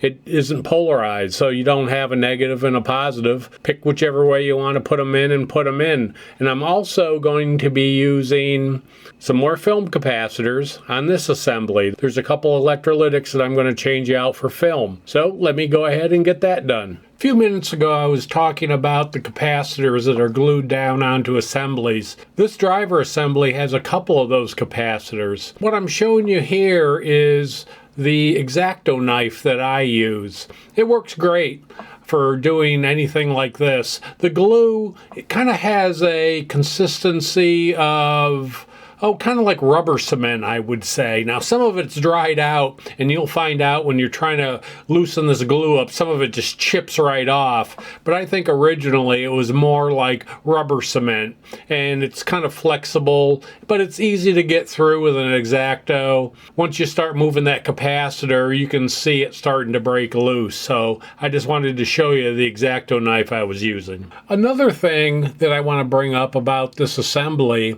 is it was modified. It has several cuts on the artwork. It has several wires installed. It has 2 resistors that are added to the back of the card. Now, I'm not sure where this was done at, but I'm assuming it was done at the Sansui factory, especially with those 2 resistors on the back. When a piece of equipment is designed, can be any piece of electronics, they design it, they validate it, but at some point they put it into production, and they produce, or have someone produce, thousands of these raw boards to be used in their equipment. And the way it looks, they had some sort of an issue after they had these boards made, and they had to do a modification. And that happens sometimes. So an engineer will come down and say, you've got to cut here, you've got to cut this ground pad here, you've got to cut this ground pad there, you've got to put a resistor here, you've got to put a wire there to fix some sort of issue. Now, I'm not 100% sure about that, but it didn't look like the board had ever really been worked on. It didn't look like the board had been in some way damaged and they had to do all this work. It looks like a modification to me, like something that would have been done in the 1970s when you've got a board that's got a problem and you've built 1,000 of them or 5,000 or however many, and you've got to go ahead and modify it. And that's what they did. They'd have rework people go ahead and do those cuts, put in those wires, and then be able to save those boards because they didn't want to throw them away. They're expensive. So it was more practical to have them modified, do the cuts, add the wires, add the components, and then you can still reuse them. We've gotten our 4 electrolytics changed out, these 2 and these 2, couple bipolars that were here and here,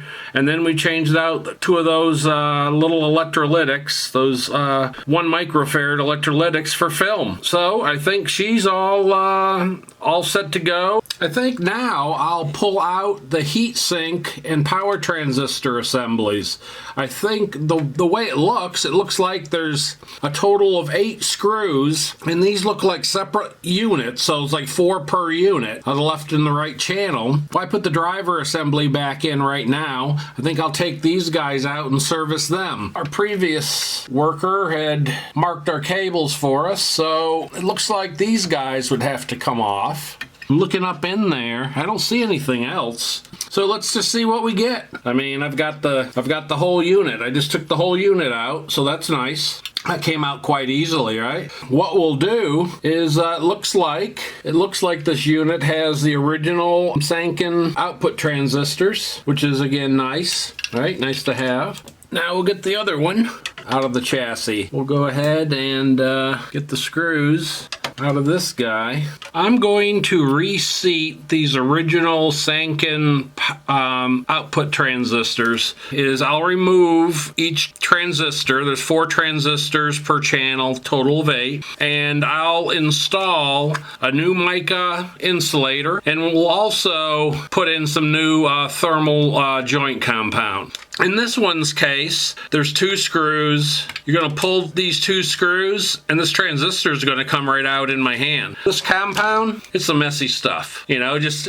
is. There's no way to do this without getting a little bit of a mess. Just expect that, and also very, very, very thin layer of thermal compound, both on the heat sink side of that insulator and also on the transistor side of that insulator, but very thin. So we just pull these and screw these screws that you can probably see there hanging on the end of my screwdriver.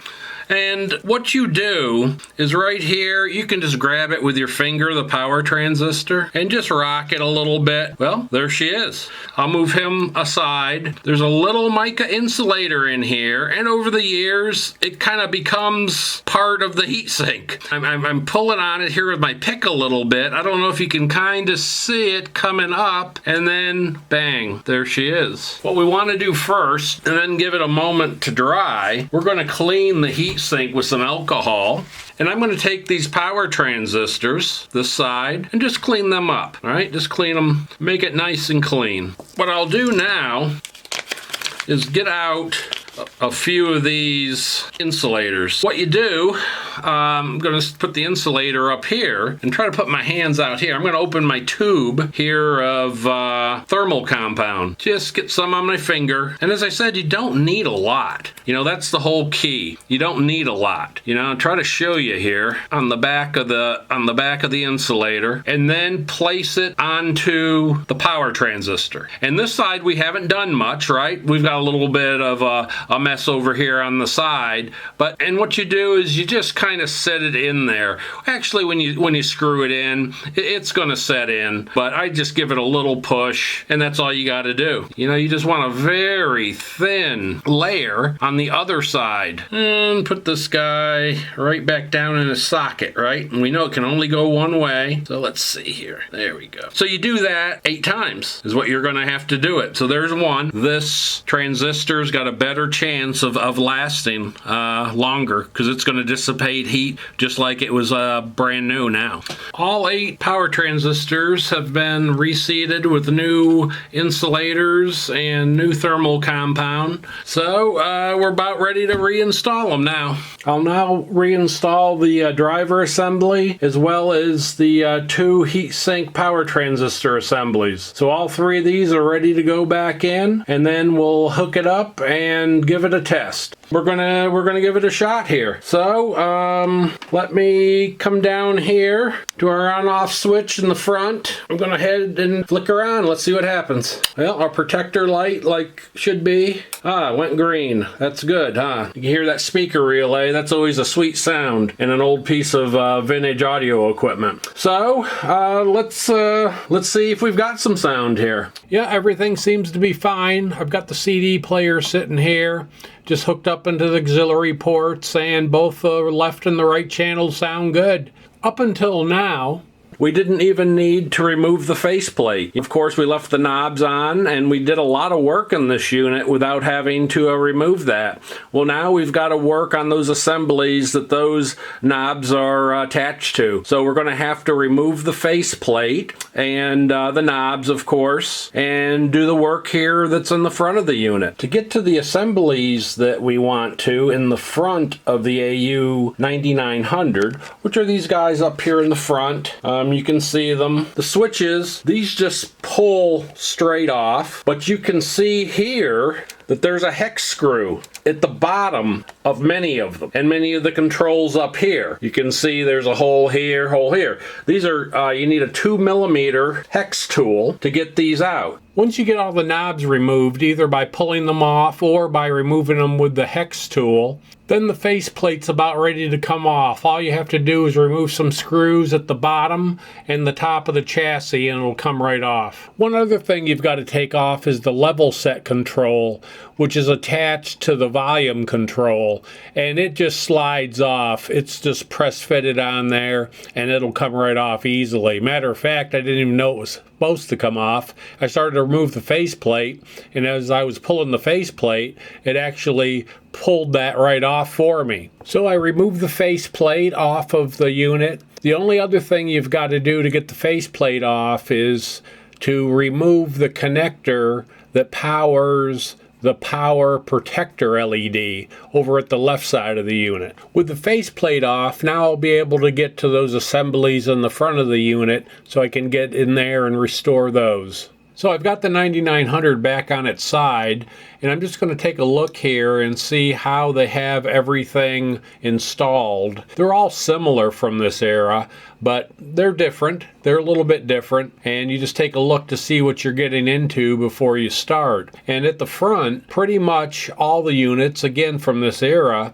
a socket set and a Phillips head screwdriver will get the controls loose at the front. Inside the unit, they vary a little bit, and you have to just kind of take a look to see what's the best spot to start. Usually it's progressive. Usually you start from the outside or near the bottom of the chassis and you work your way in. And that's what I'll do with this unit.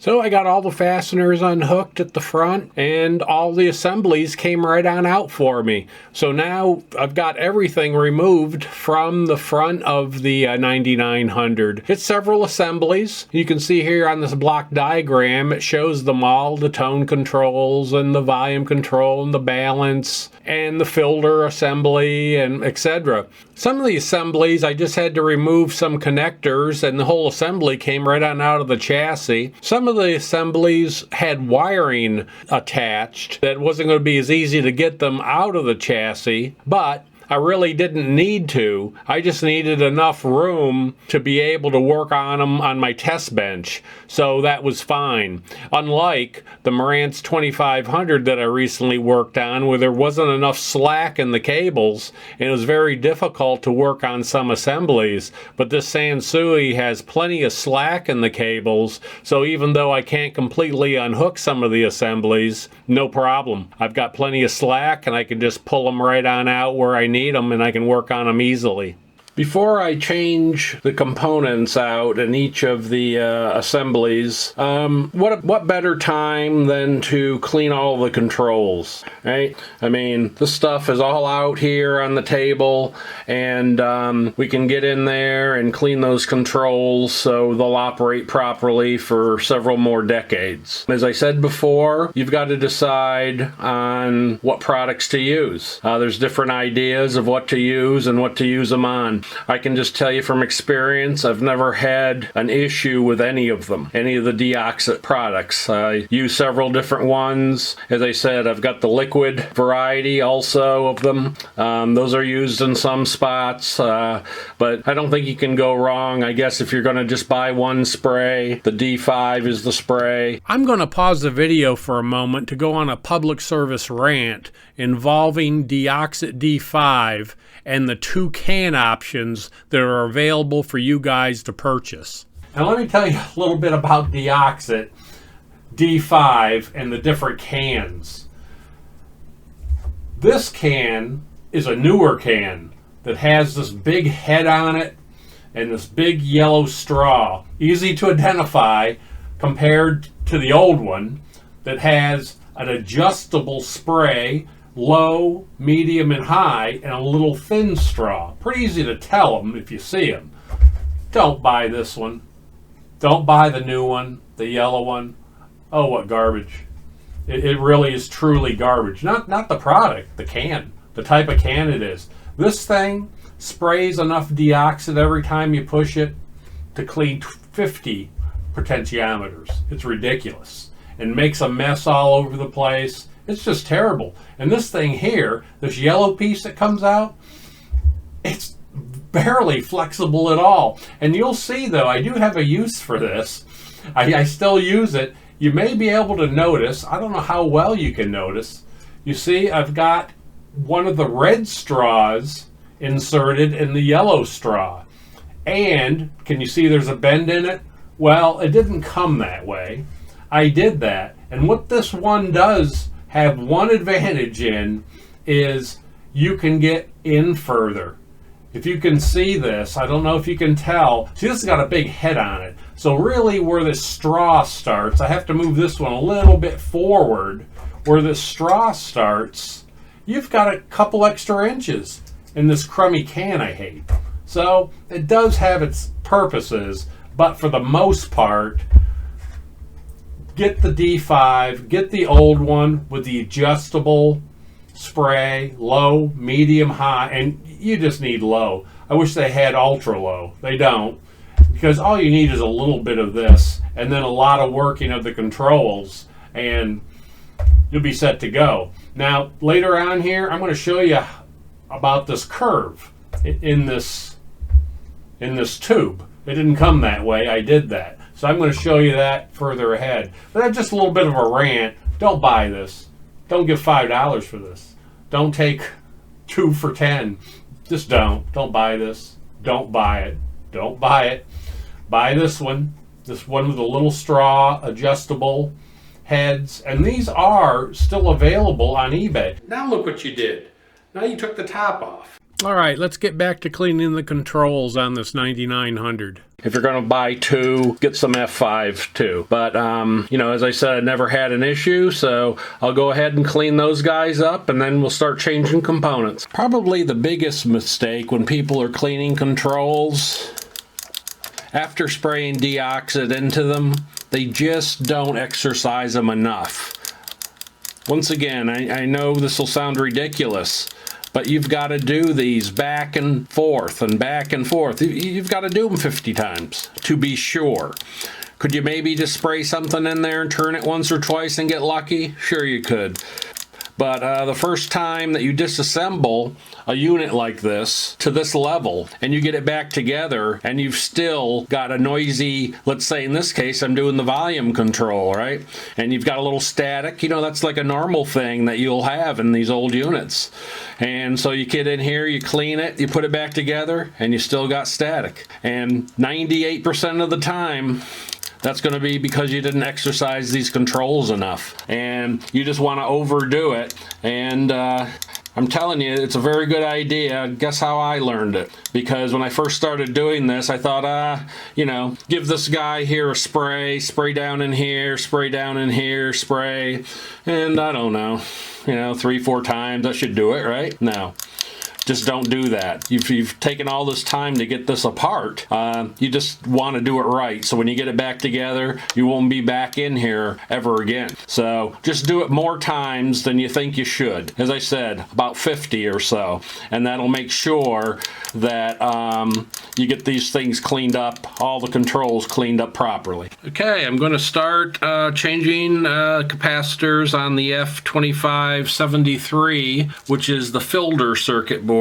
What I want to show you though real quick, I just thought about this. I just showed you a little bit about the use of deoxit, but here's a great use for liquid deoxit. There's the D100, comes in a bottle. Just take a couple drops, maybe 3, on the end of a Q-tip, and what a great way to clean these pins down through here. You don't need much. You can get in there and clean these pins up. This unit's 45 years old.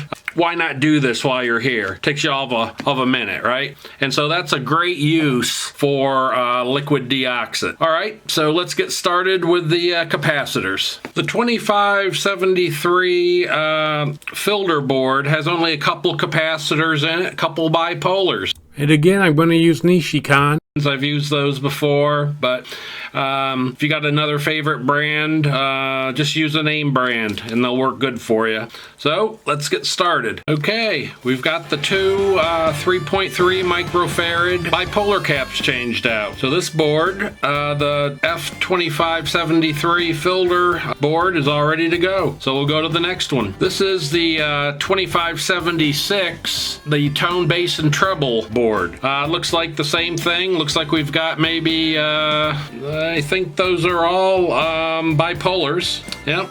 So we got 4 more bipolar capacitors to change, and we'll do that now. On this board, on the 2576, soldering and desoldering's a little bit more complicated because you've got all these wires that are soldered on the back, and some of the leads that we need to get to are pretty much where these wires want to lay down. Okay, we've got the 4 bipolar capacitors changed out. The 2576 bass treble controls all set to go. We'll work over here closer to the chassis on the, you may have recalled a couple of the assemblies wouldn't come all the way out, and there's only a couple of wires attaching them, so no big deal. We still got plenty of room to work on them. One's the F2574 buffer amp, and the other, this one here, is the F2575 tone mid-range control board. 4 bipolars changed out of the F2575 assembly, and we'll go on to the next one, which will be the 2574. The 2574 buffer amp assembly has 2 bipolars, another a pair of 3.3 microfarad 25 volt bipolars, and on this board there are 2 10 microfarad 50 volt electrolytics, so we'll change those 4 out now. Got the 2574, the 4 capacitors changed out, 2 electrolytics, and 2 bipolars. So I think we're about ready here to start reassembling. We've got all the capacitors changed out. We'll start putting everything back in the chassis. We've changed out our capacitors from the boards at the front of the AU9900, and we're ready to fill this empty space back in again. So we pretty much go in reverse. What we would start with, this was the last module we took out, right? This was the volume control, and it sits way at the top of the chassis here, up here. So that's where we want to start, just work our way through it. Gonna try to make a connector sandwich here. Remember the mid, this is kind of the way it goes more or less, right? When it's up in the, when it's in the chassis. Bass and treble are on this one, the mid-range is on this one. So I'm hoping I can kind of hold this together. That's my hope. These guys, I'm not really worried about, you know, getting them in there. There's a lot of slack in these. If I can get this piece in, I feel pretty good that I can probably get the others in. But as we saw taking it apart, it was pretty darn tight, right? So I don't know here what we're gonna run into. There's the mid. I've got the mid in the front. I think I've got the, hey, all 3 popped in. I mean, that's a good sign. I mean, sort of popped in. All right. Are you not jammed up anyway? No, that's all right. And we know where that guy goes. Okay, well, I'll take that. See, again, if you worked on these every day, right? I mean, this is only 9,900 I've ever worked on. I'm sure there's a proper way, you know, there's a system, like everything. But, you know, all these units are similar. You know, you're going to run into something like this on every unit. It won't be the same thing. It'll be something different. All right, I've got everybody snugged up there in the front of the chassis. Make sure we've got everything back in neatly. Fortunately, we didn't have to cut a lot of the original tie wraps, which is always nice. You know, is it a big deal? If you got to cut them, you got to cut them. We had to cut some before, as you recall. But if you can leave those original ones, I don't know. I just think it's kind of cool if you can do it. So I tightened up everything here. Let me give you some light here. Down here on the power switch, and here we go. Okay, well, that's a good first sign. And let's see what we got. Let me CD running. Yeah, okay. Well, this is our volume. Let's see what happens. Well, once again, as you know, real quick test there. I could tell the left and right channel were working. I'll test it a little bit closer. With the copyright laws, you just can't keep any type of commercial music running for too long. The first thing I want to do is to get the faceplate back on the unit and get the knobs back on and move on from there. I've got the faceplate just loosely sat on to the chassis. What we want to do real quick is just power it up and make sure that power protector LED is working. Remember we had to unhook that? Because once you screw this guy back on, you put your knobs back on, what a pain in the hiney. You got to take it all back off. We're good to go. Now I'll put the 5 screws back in the faceplate and get the knobs put back on, and then we can move on.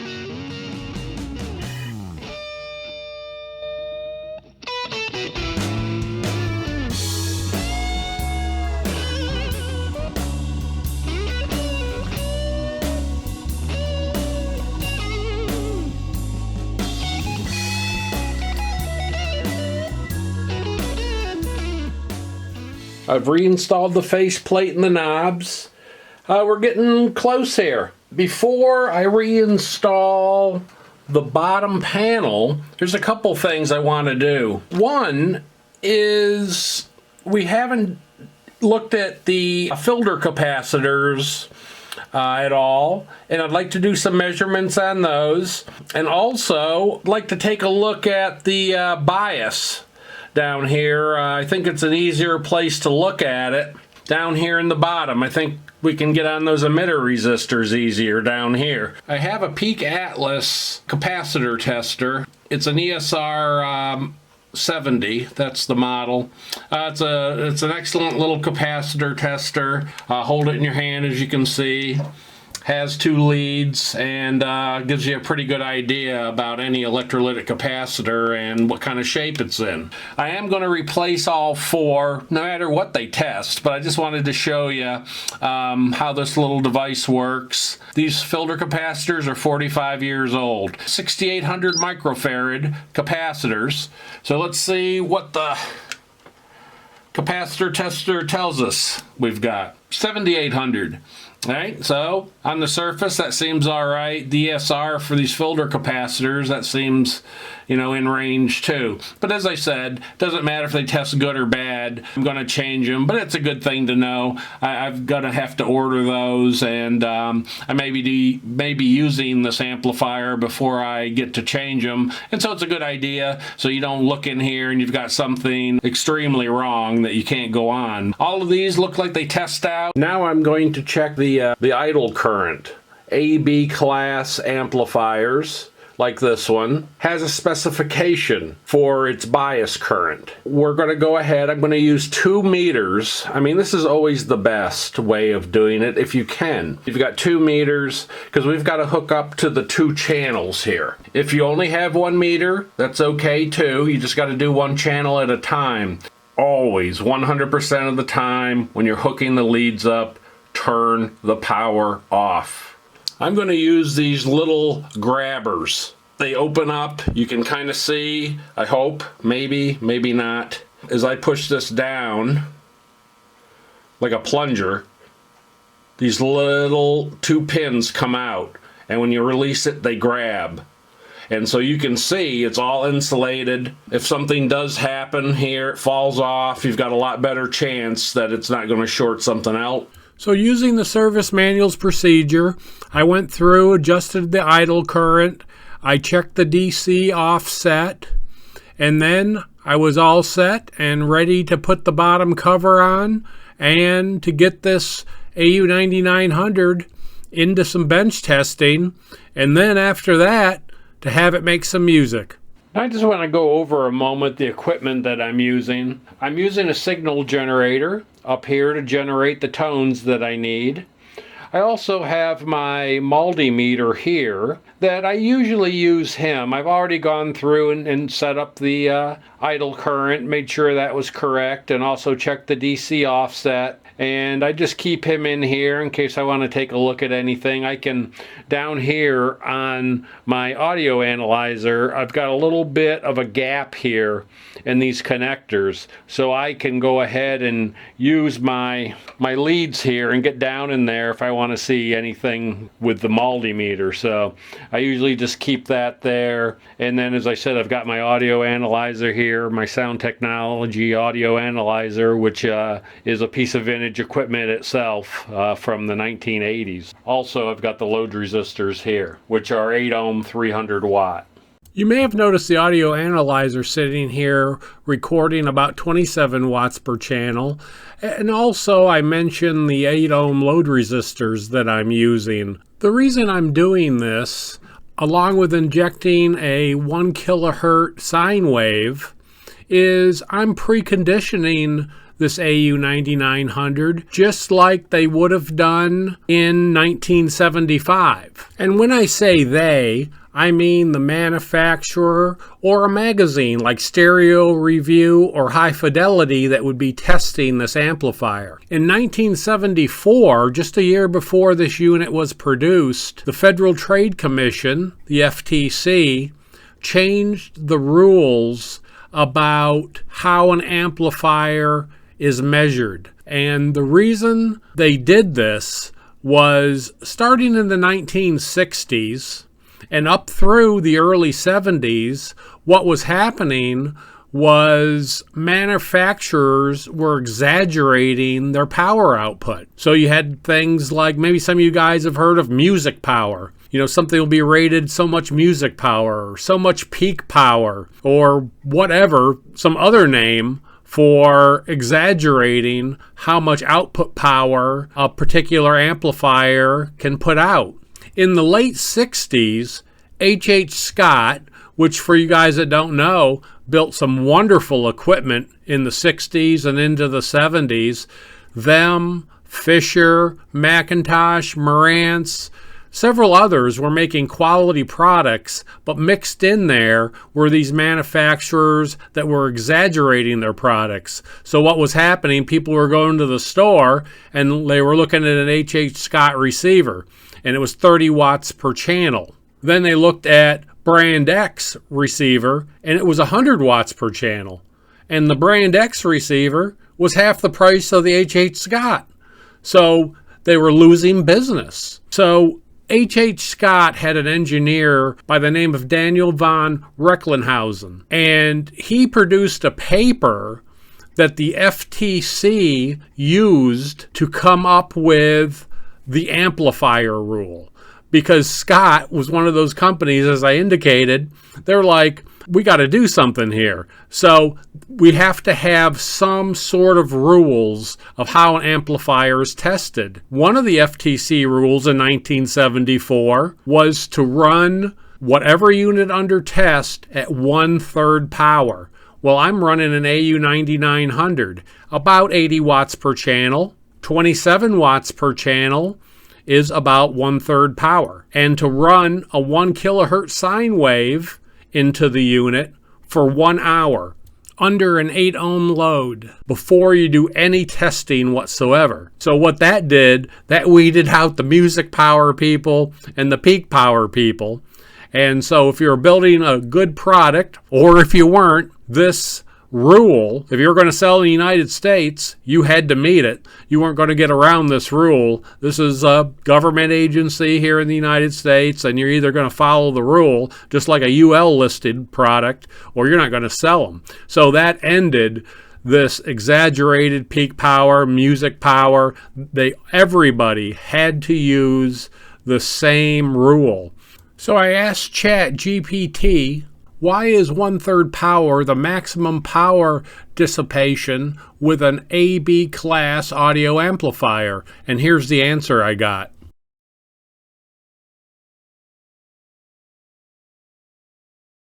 Okay, I'm almost sorry I asked. Let's get to the summary. So in English, what ChatGPT is trying to say is that 1/3 power in an amplifier like this 9900 that's biased class AB, that's in this amp's least efficient operating range.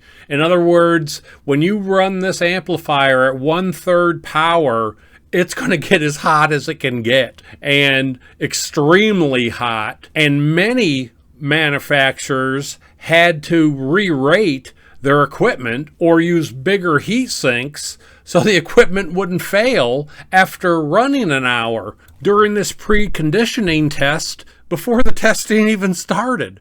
There's no way to simulate this with music like you guys at home, because you've got those soft passages, those peaks, and you have those milliseconds up and down that gives these transistors and these heat sinks time to dissipate heat.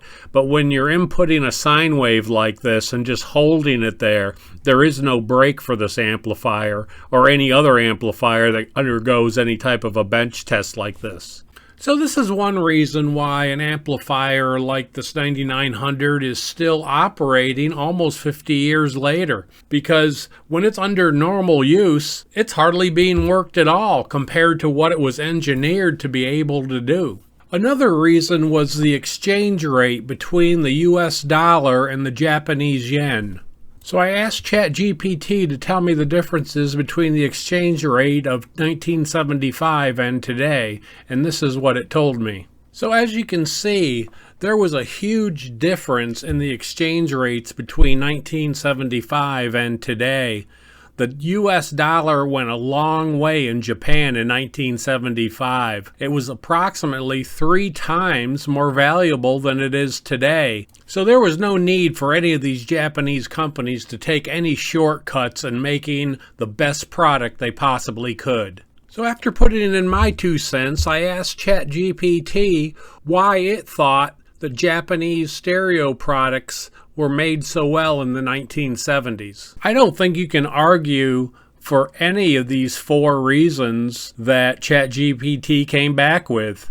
The Japanese always have been meticulous with the way they do things. It's just part of their culture. It's part of their nature. It's how they live. It's what they do. So none of this really surprised me. And I think you add that together with the exchange rate, which was incredible at the time, and even throw in those FTC rules that came to play. And you combine all of this together, and this is why you've got vintage audio equipment that is still operating like it was brand new 50 years later. And I believe this equipment, much of it will be operating 50 years more. Most of this equipment will see its 100th birthday, and it'll still be making music. So vintage audio equipment didn't just get to be so good by accident. There was a number of reasons why this equipment still operates today, and I just wanted to go over some of those. So now I'm going to get into that bench testing that I talked to you about a few minutes ago and show you what this AU9900 can do. So running up the left channel here a little bit, 0.04, going to turn it pretty good here. Let's see what we get. About 30 watts a channel at 0.03, 0.04, 53.7, 0.04, 76 at 0.05,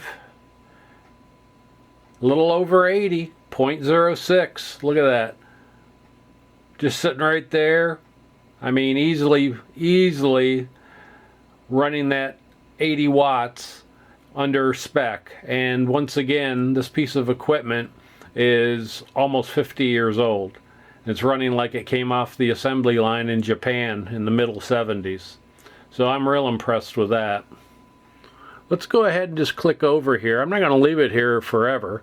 I mean, this is running hard, right? I mean, it's never going to run this hard, but it's nice to see that it can.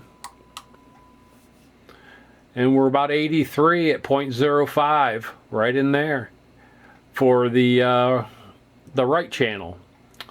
So that's pretty darn good. So back to the left channel now. So we're over 80 watts, 81, 0.05.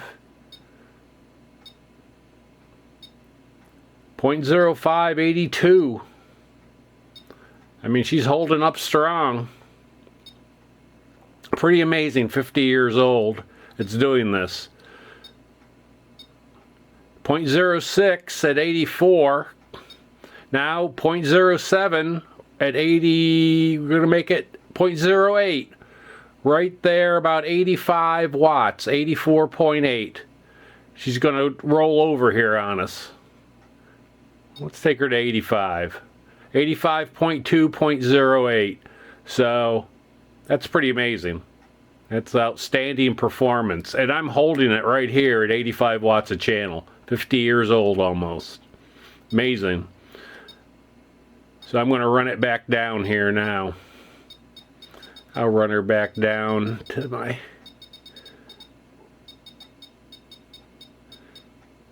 There we go. And let's give her a break here, huh? I'm going to run down the volume control here. Solid as a rock, 85 watts per channel at its rated distortion. So that's pretty amazing how well this equipment can operate. And I want to tell you, these load resistors are probably, without saying, real hot. I'm touching the AU9900 over here, the case. Obviously I can't get my hands really on the heat sinks themselves, because I've got the cover on, but, well, she's warm. No big deal. This could run 24/7 just like this. This isn't hot at all. I just wanted to run up the left channel like I did the right channel. And I'll go through now and do various testing. Really, if you just have 1,000 hertz sine wave, that tells you a lot about how well it's operating. I hope you enjoyed the video. I know it was a long one. There was a lot in here. And any of you guys that are still hanging after your 6th beer or 6th cup of coffee, I really do appreciate you watching it. And if you enjoyed it, please give me a thumbs up down below. And for you non-subscribers, if you enjoyed this video and you'd like to see more of them, please subscribe. And as always, thank you so much to my present subscribers. Y'all have a good day.